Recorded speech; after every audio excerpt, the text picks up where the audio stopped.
So I am absolutely delighted to welcome Dr. Monique Beedles to our IAM webinar. This is a new series of webinars we've put together, and I'm delighted that not only is Monique joining us, but she's also the first person doing our webinars for this season. So thank you very much, Monique. Monique is a seasoned company director with 23 years of experience of being a board director and a chairman. And she's involved in a number of advisory boards and senior management across commercial, government and the not-for-profit sectors. She's very experienced in terms of coaching and engaging with senior executives, business owners and board directors. And she's also a best-selling author. And she's going to share with us some of her experiences and some of her thinking around strategy and leadership today. I'm absolutely delighted that Monique can join us. She is a past board member of the Asset Management Council, so this really reinforces our global interaction with people around the world associated with asset management. And she's a member of the World Partners in Asset Management Technical Committee, and she's a certified asset management assessor. Now, I haven't done justice to Monique's extensive bio, but you can read it online. We did circulate it with the session. But what I'm going to do now is I'm delighted to hand over to Monique, and she's going to take us through her presentation. She's going to speak for about half an hour there or thereabouts, and then we'll have plenty of time for questions. If you would like to pose questions, please could you pop them in the question tab, and then we'll pick them up and answer them, and I'll help with facilitating those questions for Monique. Monique, thank you very much. Thank you very much, Ursula. Lovely to be with you this evening. It's evening for me. I know that it's morning for many of you. I'm in Brisbane, which is in the northern part of Australia, and this is Turrbal country. So I want to just begin by acknowledging the Turrbal people as the traditional custodians of the land, the forests and the waterways in this area where I live and work. It's lovely to be here tonight with IAM. I've done a few other IAM events in the past, and it was lovely to catch up with Ursula at AM Peak earlier in the year in Sydney. And so thank you, Ursula, for inviting me to come and share with you tonight this presentation. So as you would have seen from the promotional materials, I'm going to talk about why people are not assets and why this is important for us as leaders in asset management. And I know that this is a topic that has generated a lot of discussion around the world, in Europe, in the US, in Australia. And so I welcome your questions tonight after I've had a chance to present this. So I just want to start with sharing you this photo, which is of my nana. Her name is Mari Beedles, and she would have been 102 this year. She passed away not long before her 96th birthday. Now, my nana had 5 brothers, and they were... Monique, your slides aren't moving on. Sorry. Okay, another window is on top of your... Please move this window. Sorry. That's it. Okay. Okay. Yep. You can see it now. Okay. Great. Sorry. So this is my nana, Mari Beedles. She had 5 brothers, and they were all butchers. And her father had also been a butcher. And for 6 generations back, for over 200 years, her families had been butchers in Ireland. After they migrated to Australia, my nana's grandfather established his butcher shop in Sydney in 1884. The Dorahy brothers, the 5 brothers of my nana, they then established their butchery in the Illawarra, and that's about 80 years ago. Oh, this has happened again, sorry. Hope that's come back now. They had a number of shops, and over the years, they eventually had their own abattoir. In the abattoir, when the trucks arrived from the farms with the cattle, the way that my great uncles knew which cow was which is that the farmers brand their calves at birth. The cow in this context is what accountants call a biological asset. Now, in both grammar and in law, we distinguish between people and things. Things can be owned, but people cannot. A thing is a means to an end, and it's valued primarily for its economic utility. But a person, a human being, is an end in themselves, and they have inherent value, which is independent of their economic utility. Sadly, throughout history, we've seen lots of examples of people being treated as things. Enslaved people were not legal persons in their own right. Likewise, for much of history, a woman was a chattel of her husband and was also not a legal person in her own right. My nana's maiden name was Dorothy, and when she got married, she became Mrs. William Beedles. She completely lost her identity. Until very recently, women couldn't own property, they couldn't take a bank loan, or even hold a job once they were married. This is the context of people being treated as things or as assets. So why then do we say in the 21st century that people are our greatest assets? Why do we continue to want to reduce people to the level of things? You would think that we would be a bit more enlightened now. Unfortunately, though, there are currently some powerful movements who are determined to embed and even to extend this concept. Now, this is a paper from the World Economic Forum published in 2020. And it talks about this concept of human capital as an asset, and it advocates putting people on the balance sheet. It introduces this concept of human capital accounting. In this construct, human capital is one of the 6 capitals which is introduced under the guise of ESG. But we can see some examples of how this works here. So we all know that in maths, if you can add 2 things in an equation, then they must be substitutable. We can't add apples to oranges. We need to add things that are like for like. So here it's proposed that we can substitute people and robots in the same equation because they're seen to be substitutable.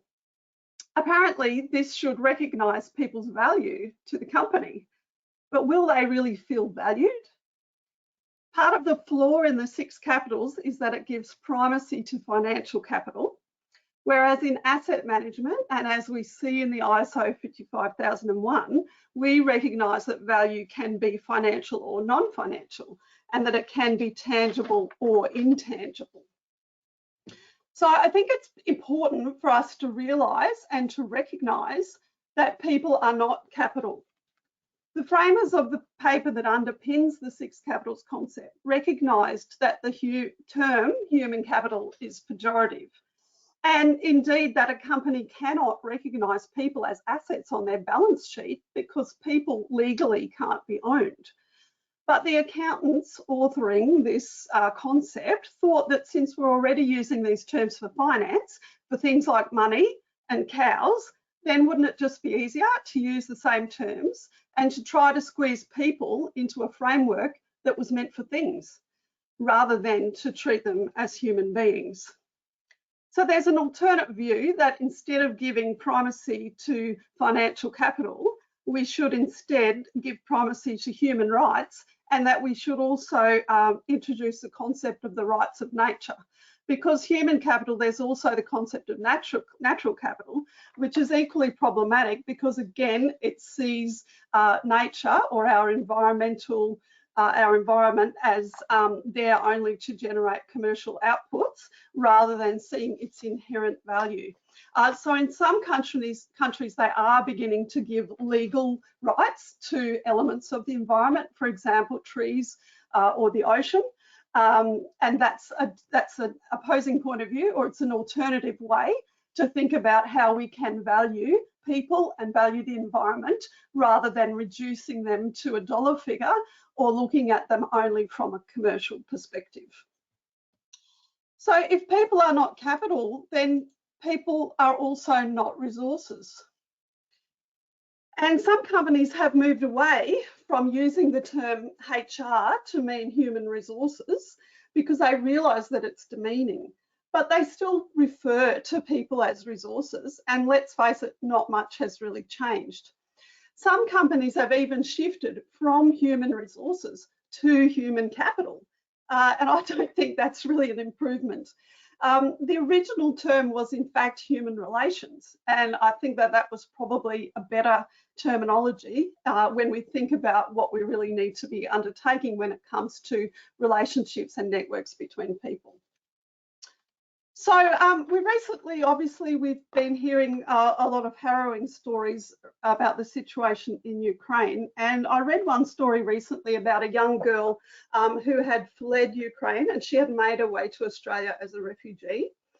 And it was a moving story, and it was nice to feel that there was some hope for those people who had been in such a terrible situation. But at the end of the story, the author said that it was wonderful these children had been saved, because children are our greatest global resource. Now, I have a daughter who's 10, and as her parent, I don't ever want her to be called a resource. I don't want anyone to think that she's there to be exploited for their own economic gain. So people are not things, and therefore people are not assets. All of us here as leaders in asset management, if we don't understand this distinction, then who will? It's up to us to ensure that this message is clear and that we don't fall into the trap of allowing people and assets to be interchangeable. In ISO 55001, it defines an asset as something that has value to the organisation, but importantly, it's something, not someone. So what do we need to do about this, or how can we move forward and make progress? As leaders in asset management, I think that we need to lead the charge to rehumanise rather than dehumanise. All of the terminology that we've been talking about here, people as capital, as resources, as assets, it's all dehumanising. It all treats people as a thing, as an economic object, rather than as a human being with inherent worth and inherent value. So what's important for this from the point of view of leadership is that leadership is a human pursuit. So in order to be able to develop your leadership skills and your leadership potential as you move throughout your career, we need to be able to decouple people as humans from assets as things. We can't treat them in the same way. And so what we need to be able to do is to develop our uniquely human capabilities, which is what's required for leadership. So if leadership is a human pursuit, the question that often comes up is about what's the difference between management and leadership. And I think it comes down to this, that we manage things, but we lead people. So there's many things we can manage: systems, budgets, schedules, facilities, inventory, etc. But we only lead people. No one ever talks about leading a budget or leading an inventory. So we can't take the systems or the processes or the methodology that we apply to these inanimate concepts and objects and just translate them and apply them to people, because that doesn't work. So the language that we apply to things we shouldn't automatically use for people, but we do tend to do that quite a bit. So what we need to do is we need to think a little bit differently about the language that we do use. So here's an example, which is productivity. Now, productivity is fine for machines or a factory, but not for people. Because if we focus on productivity, individual productivity, as a measure of people's performance, then we shouldn't be surprised when the robots take our jobs. Because if productivity is the measure, then the robots will outperform us every single time. We need to instead build our innate human capabilities, the ones that robots can't replace. So instead of increasing our productivity, we actually need to focus on nurturing our creativity, because that is uniquely human. Also because while people aren't assets, intellectual property is an asset. It can be put on the balance sheet, and the ideas that people create can be turned into both tangible and intangible intellectual property assets. And these are hugely valuable to the organisation, and they have been largely underrated over a long period of time. But what we've seen over the recent decades, and this is really across my lifetime, intangible assets have become increasingly valuable. The pandemic has accelerated this trend, but it was already quite a strong trend over the last 45 or so years. Now, these figures are for the S&P 500, but the same trends hold in Europe and in other exchanges across the world. So a few people, when I talk about this topic, they say to me, if people aren't our greatest assets, then what is? And I hope that you'll see by now that this is perhaps not quite the right question. But I think that, in fact, ideas are our most important assets. And turning them into intellectual property is a really valuable activity. So as asset managers, it's important that we recognise the true value of intangible assets so that we can manage them through their life cycle, but also so that we can manage the risk that comes with those. Because if we don't recognise the value of these assets, then we also don't manage the risk effectively. And so that is important. So what are some examples here? Some of the assets that we can create, things like patents, written materials, etc. These things are assets. They do have value to the company and we can put a dollar value on them. But what are not assets is the people who created these things. So if we want to encourage creativity and if ideas are so important, then how do we go about that? I think that when we're focusing on productivity, what we're doing is we're focusing on effort, so rather than creativity. Nurturing our human creativity is really essential. It's an essential leadership skill, and creating the environment where people can work at their most creative is also really important. And a lot of companies spend their time, or spend quite a bit of time, trying to embed ways to increase discretionary effort. That's because of this focus on productivity, and the more work that you do or the more output you create for a set amount of money, the more the productivity goes up. But creativity, it requires energy rather than effort. And we can't really force creativity, rather we have to nurture it, and we have to create an environment where people have their best energy, can bring their best energy and can do their best work. Because it's actually individual creativity that drives collective productivity. We had our Governor of the Reserve Bank who retired this week, but he recently made a statement that Australians need to work harder to increase the national productivity, but I don't think working harder is necessarily the answer here. Rather, we need to foster creativity if we're going to build the innovation that we require for that more collective outcome. So when we think about discretionary effort is work that people do for free. Now, there's two possibilities here. It's either volunteering or it's wage theft. So we might volunteer for a charity that we believe in. I'm volunteering my time tonight to share these ideas with my professional colleagues, and so that's fine, but we don't volunteer for a commercial enterprise. So how can we do this differently?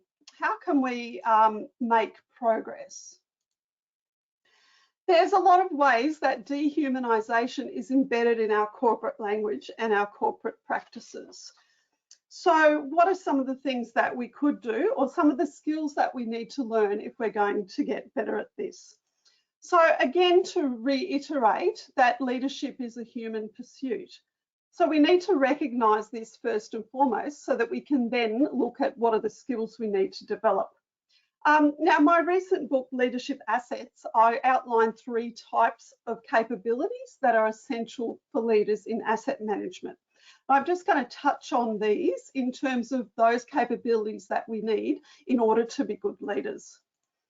The first one is, of course, our technical capabilities, which I call tech smarts. And these are the technical skills that we learn in our basic training, and they underpin our work, especially in the early stages. But as we move into leadership roles, we need to build on this, and our technical skills are not enough. We need to develop then our business capabilities, what I've called biz smarts, And these are essential for managing those things that we talked about earlier, like budgets, like systems, like inventory, and so on. We do need to have the skills to manage those things, because it's not as though leadership and management are one or the other. If you're in a leadership position, you're going to need to do both. You're still going to have to manage things as well as leading people. So we do need those skills as well. The third thing we need are our street smarts, and these are our uniquely human leadership capabilities. In my book, I focus on 9 of these, and I've divided them into those 3 categories: tech smarts, biz smarts, street smarts. But just now, in terms of this presentation, I just want to focus on the top 3, which are those human capabilities, which are essential if we're treating people as human beings rather than as things. The first one is humility.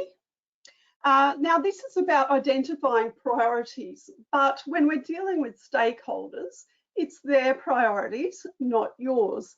And this is often something that people find a little bit difficult to grasp or take time to understand. But we need to listen well to understand the needs and priorities of our stakeholders, given that our role is to create value for them. Value which can take many forms, not only financial, can also be non-financial. So we do need to understand what value means to those stakeholders who we are working to support.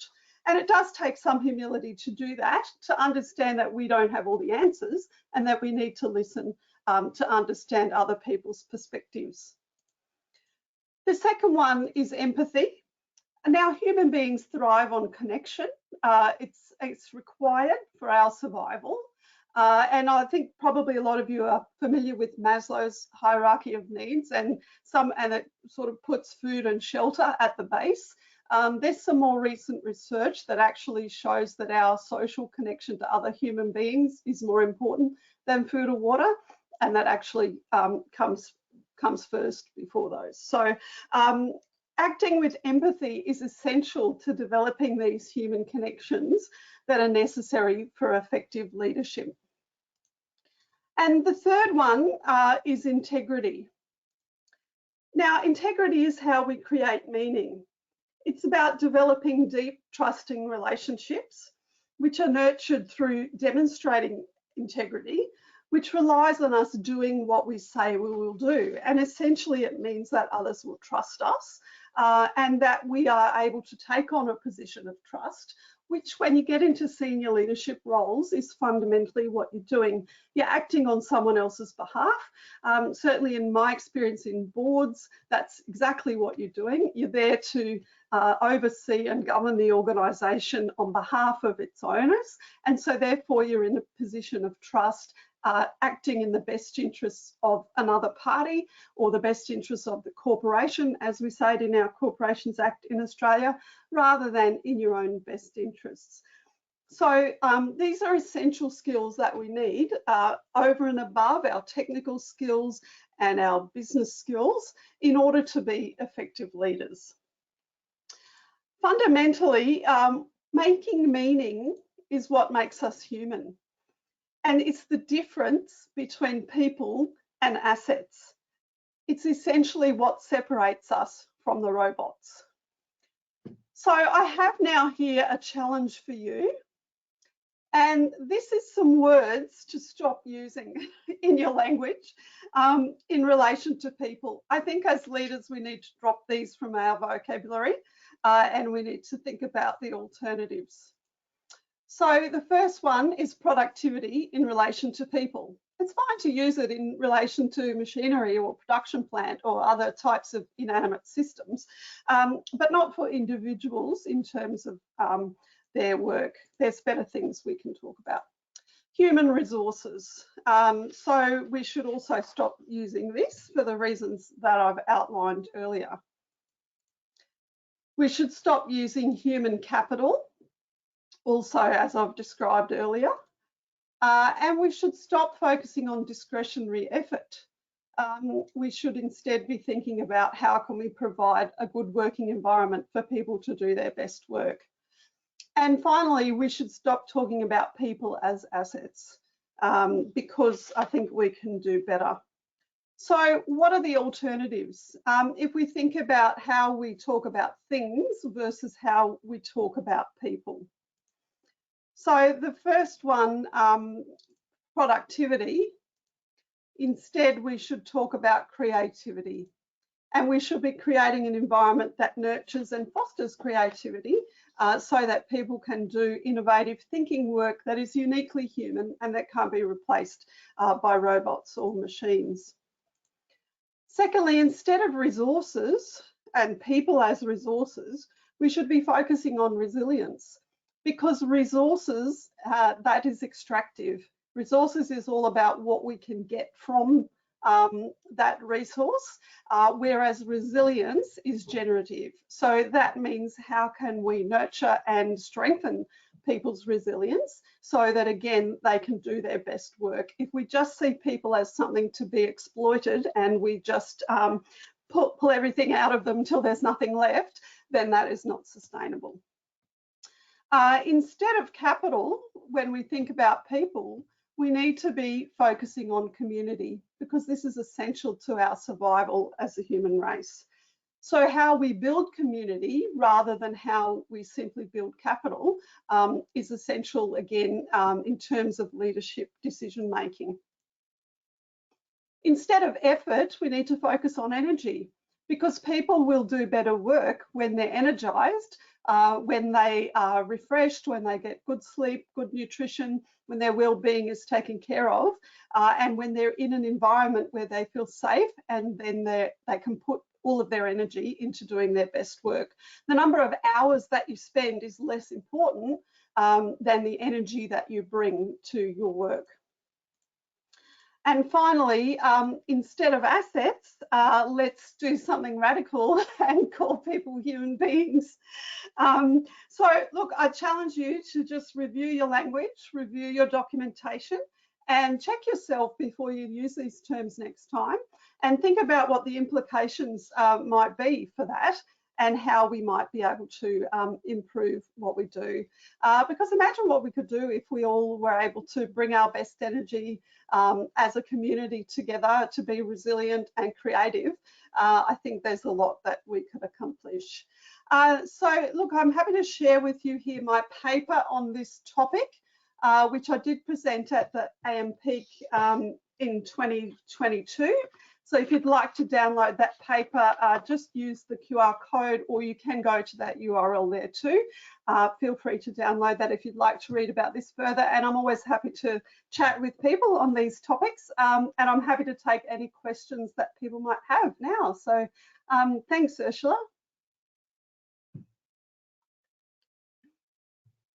Thank you very much, Monique. That is really interesting, and certainly I think we've all got a challenge there to have a think about exactly the language we use and how that comes across. We said we would pick up on some questions now, so I've had a question in from Rajesh, which is good evening from South Brisbane. So you've got some fellow Australians on the call today, Monique. Thank you for the keywords. Surely thought-provoking session. Are you able to share your thoughts on how an organisation/leader can value people aligning to the concept of them not being assets? How would I as a leader be able to estimate completeness and sufficiency of a team being quantitatively and qualitatively? So that's quite a long question. Apologies. Probably is a long answer. But I think, you know, it's about the environment that we create. Some of these essential questions are: do people feel safe? Do they feel that they can speak up? Do they have autonomy? Those types of things are what contribute to an environment where people can do their best work. Of course, we have metrics for what we do in our work, but creating that environment is more about nurturing relationships than it is about the dollars next to a person's name. And what we find is this, I guess, paradox, that actually the better we treat people, the more profitable we'll be.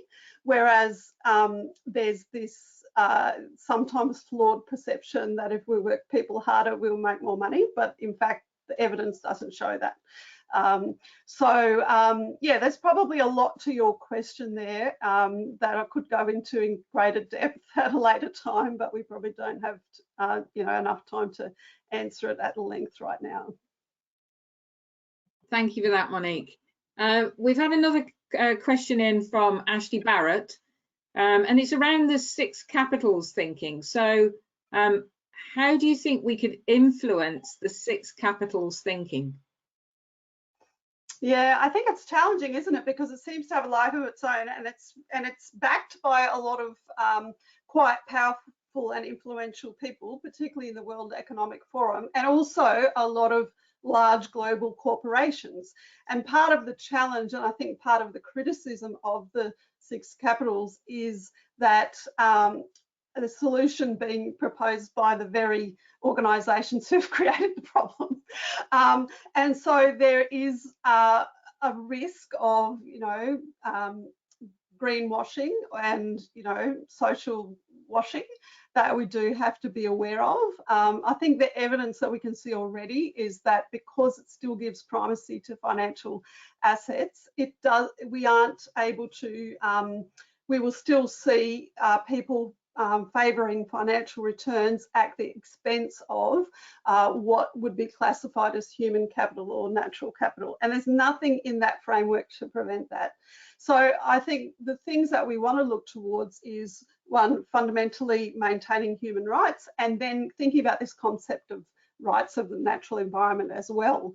So the way to influence that, I guess, is getting engaged in the discussion, being involved in the various forums around these topics, and because they have legal implications and accounting frameworks have legal implications as well, it has to be, every country is different. So even though there are global standards and international guidelines, we need to be able to influence at our local level what's happening in terms of the legislation that might be coming in your part of the world. So, yeah. Thank you for that. Thank you for that. Ashley's asked another question, which is really around our younger members, or sort of people new to the sort of discipline, the sort of the early career people. How can we support younger members in their own leadership in asset management? Yeah, I think that this is really important because, what I always say to people is that your leadership journey begins on day one. I mean, even as a student, it's never too early to start learning these skills. So 2 key pieces of advice that I give to young people starting out is, first of all, take control of your own professional development. Don't wait for your company to provide it. So even though they may do that, actively seek that out. Secondly, seek mentors. So don't wait until you're going into a leadership role to then think, oh, I need a mentor. Actually seek mentors from as early as you can. And that doesn't have to be a really formal thing. It can be quite informal. But be curious about what you can learn from others who've been on the journey before you. So I think that's really important advice for young people. So if you're wanting to support some of the younger people who are starting out, then be a mentor to them is one way that you can do that. Also to give them some guidance in terms of supporting them in their professional development. If you're in a leadership position and you're in a position to provide funds or access to professional development for people starting out, then you should, facilitate that as well. Don't think that you have to wait until you're at a certain level to do that. I think that's important. I think that's great. That's a great piece of advice, and that's something we can absolutely take forward. Some of those thinking, which we already are, but I think we can reinforce some of that with our next gen communities as well. So that's brilliant. Thank you. So our next question comes from somebody who's joined us from New Zealand. So this really is a truly international group of people who've joined us today. So this is from Adriana, and they've asked, how can I boost my creativity? Right. Well, there's a lot of ways to do this. And I think what's really important is that we have something we do, a hobby or some sort of activity that is not related to work and that isn't related to a family obligation. So there's many things it could be, especially if you're really in a very technical role. It's good to have something else that you do outside of work, whether it's singing, playing a musical instrument, doing arts or crafts. There's just anything, and it needs to be something you enjoy. So there's no kind of right answer. It could be cooking, could be photography, whatever it might be. I think it's important that we all have a creative outlet, and we shouldn't think of this as something that is kind of, you know, we'll do that one day when we have time. We need to embed it into our daily routine, that we spend some time in a creative pursuit, because what it does is it gives our brain a chance to, you know, use all of its parts and to connect ideas. And you can do this in the workplace too with your teams. You know, you can do creative activities that will help you generate ideas and bring new innovation. And that's those are all good things to try. If you go to the resources on my website, there is actually a download there, 365 ideas, fun ideas actually, to stimulate innovation. Because back in about 2020, I decided I would do one each day. And a lot of people have taken them and used them, you know, for their teams or used them themselves. Yeah, I started at the beginning of 2020, and then by about March, the whole world went a bit mad. And some of the things that I had put there, like visit a country where you don't speak the language, were no longer an option. But anyway, they've begun to be an option again. So certainly feel free to go and find that and download it. Thank you, Monique. The next question comes in from David McEwen, who many of us know very well. So thank you, David, for joining, and thanks for your question. Many jobs require people to deliver services as specified, sometimes because of safety. How do we reward their energy and creativity instead of the delivered outputs? I think that's a cracking question. Yeah. Well, I think that the innovation comes into it in the sense of we all need to provide input into how do we deliver services better? How do we improve our customer engagement? How do we you know, create a better experience for the people that we're serving? So I think there's plenty of opportunities for creativity and innovation in service delivery roles, even if it's related to safety. You know, once upon a time we didn't have seatbelts, but someone had the bright idea. So, you know, innovation and creativity is important in every aspect of the work we do, and particularly in those really critical roles where it's important that we're always thinking about how we can do it better or make it safer or improve people's experience through their use of our service. Yeah. Thank you. The next question comes from Andrew Boyd. And he asked the question, so how is it best to start a conversation in a company? Should we as asset management professionals engage HR or go direct to the friendly business units? Could we look to develop some case studies in this area as the benefits of adopting a people-first approach? Yeah, so look, it's going to depend a little bit on how your organisation is structured as to what's your best methods of engagement. And this is true of any change process that you would be undertaking. If you're looking at your asset management systems and processes, then there's a cultural change that is part of that. So in some companies, for example, you'll have the head of asset management who is at the C-suite level reporting to the CEO. Now they're going to have a different conversation, or they're going to engage with different people than sometimes in other organisations. That person who's the most senior asset manager might be a few steps down from that. So it's going to depend a little bit on your own situation. I think HR is not necessarily your first point of call. It's generally you're going to have more success by working with those who have the operational influence on the business. But there's going to obviously be a lot of conversation. And, you know, sometimes we forget about those peer level conversations, which is other people in other functions who are at the same level as you. often they are the easiest ones to start because people see you as somewhat of an equal level already, whereas that influencing up can be a lot harder and requires, more steps, or there are more barriers to overcome. So I'm sorry to say it depends, but it probably does depend on the nature of your organisation. But thank you for that. And then in terms of case studies, Monique, have you got case studies? I think it'd be good to think about case studies in this area. I'm sure that you've got case studies in this area.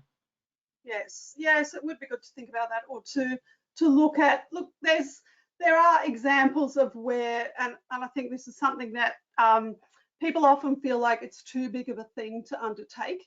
But in fact, there are examples where people just start, change can start in one team, and that can then have an impact or a snowball effect where people see the positive change, and then they look to see, oh, what's going on there? What are they doing differently? And then that can have a knock-on effect. So I think you can always make change start where you are with the people you're working with, and take it one step at a time. Sometimes we try to do too much too soon, and then that we stumble, and then we get disheartened, and then we don't carry on. Whereas if we can, start from where we are and make small incremental changes, then that can have a more sustainable long-term impact. And I think this very much feeds into what you've just said feeds very much into what Andrew Boyd has just said, because he said, and I don't think it's a question, Andrew, and if it is, if you just pop in exactly what your question is, but he said it's the old architected approach versus growing organically, and I think that's exactly what you've just described, actually. So Andrew, if you do have a particular question in that, just pop it in and I'll make sure we pick that up. So where your level of influence is as to which approach is going to be more effective, and probably both are required, but yeah. And then the next question comes from Shireen, who's from the Philippines. And so how do you increase energy within a team who still have usual tasks to complete, which often drain the energy? Yeah, I mean, this is the thing, and I think there's a lot of things we can do individually to manage our own energy. So these are things around, yes, we still have to do the work that needs to be done, but we can look at how we take breaks, how we manage our boundaries, what we do outside the workplace, that, how we switch off our emails or turn our phone off, or maintain personal boundaries so that we have that space to pursue our hobbies or spend time with our family and so on, get sufficient sleep, look after our own health. All of those things are important because we are human beings and not machines. We can't just turn off and turn back on in the morning. We have to actually look after ourselves as an organic being. And so sometimes what we do is we're too focused on, working harder, we forget about looking after ourselves. So I think creating an environment where we encourage and enable people to do that is really important. And also nurturing those relationships and connections within our team. One of the biggest stressors is a lack of autonomy. So, when people feel that they are being told what to do and they have no say, then that will drain your energy, faster than a lot of other things. So there are simple things we can do to actually improve that, even just individually or within our small team, within the wider context of the work that still needs to be done. Yeah. Thank you, Monique. So the next question comes from Ruth Wolfsgrove, and I don't know whether Ruth's in the States at the moment, but if she is, it's very early in the morning for her. So thank you, Ruth, for joining. If you anyway, but certainly thank you if you've got up at like 4 in the morning. People first seems particularly vital for public infrastructure where financial return isn't even the point of the organisation. Have you examples of success in this sector you can share? It's sort of the public infrastructure area, and I think particularly from a US context, obviously a lot of the infrastructure is publicly owned. Yeah. And look, and I think that's the case in a lot of countries. And this is a really good example of where it's not about the financial return. So we have to think about, what does value mean in that context? So here in Australia, that I can speak of in local government, for example, you know, there's a lot of focus then on green space, beaches, rivers, you know, so and that whole question about, well, how do we value a river as an asset, you know, or how do we put you know, what price do we put on the beach, if that's something that the council has to manage and keep clean and safe. But, you know, what do we put on the balance sheet? We don't own the beach, but we just have, you know, the responsibility to look after it for the community's benefit. So these ideas of non-financial value is really critical when we're talking about public infrastructure, when we're talking about the natural environment, common spaces, forests, rivers, beaches, etc., but also other built infrastructure that has common use, even roads, bridges, public transport, etc. So I think that what we have to do is not go down the path of trying to give it a dollar value, but rather to recognise the importance of the non-financial and the intangible value that those things generate, because that is vital to ourselves as human beings and as communities. So I think that, you know, that first step about the questions we need to ask: who are our stakeholders and what do they value? These are the fundamental questions of asset management. And so I think it's important that we spend time on that before we start going down the path of, well, now what are our assets and how do we need to look after them?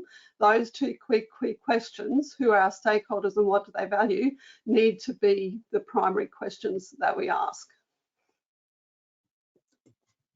Monique, thank you. Unless anyone's got any additional questions, I'm conscious we've sort of overrun the period of time we thought we might spend on questions, but has anyone got any final questions they wanted to ask Monique? No, it doesn't look like it. Monique, thank you so much for joining us and sharing your thoughts, but also giving your thoughts on the questions we had as well. I think we've had some really interesting questions come out across the discussion, and it sort of draws me to a thing that I think maybe some case studies or examples would be really good to see if we could try and you know, foster and engage with people on, even if they're, like you say, in a team and it's an organic growth thing, and you get a team activity where this is work, you know, a team where this is working, rather than necessarily a whole corporate organization, which is obviously a much bigger undertaking. But it'd be really good for us to maybe think about that as we step forward and think about how do we get some case studies or examples, because I think people are really interested. And whilst you acknowledge that it would be very different depending on your context and your culture and various things within the organization, still it would maybe help bring some of this to life for people as well. Yeah, for sure. And thank you for sharing some of your resources as well. I'm sure people will be interested to check those out. And the article that Monique talks about, we've actually had it's to date it's the most popular discussion forum item we've had running on our IAM discussion forum, which we will promote after this, which is all about, which was actually promoted. Well, it was prompted by your original article when you first wrote it about our people assets. So yeah, it'd be good to people to maybe check that out. So we'll make sure we drop that around for everyone, and we'll promote that out on LinkedIn as well, because I think it's just useful for people to see this, as well as the session we've done today, because we record this, so we will absolutely make this available more widely. That just leaves me to say a massive thank you to everyone for joining. We really appreciate you joining wherever you are in the world. It's clear that we've got quite a global set of people who've joined us today, so we really appreciate that. And we appreciate all the people who've answered asked questions as well. So thank you also for joining in and asking your questions. Finally, Monique, on behalf of the IM and myself, and everyone on who's joined us for the session, a massive thank you to you. We really do appreciate it. Thank you.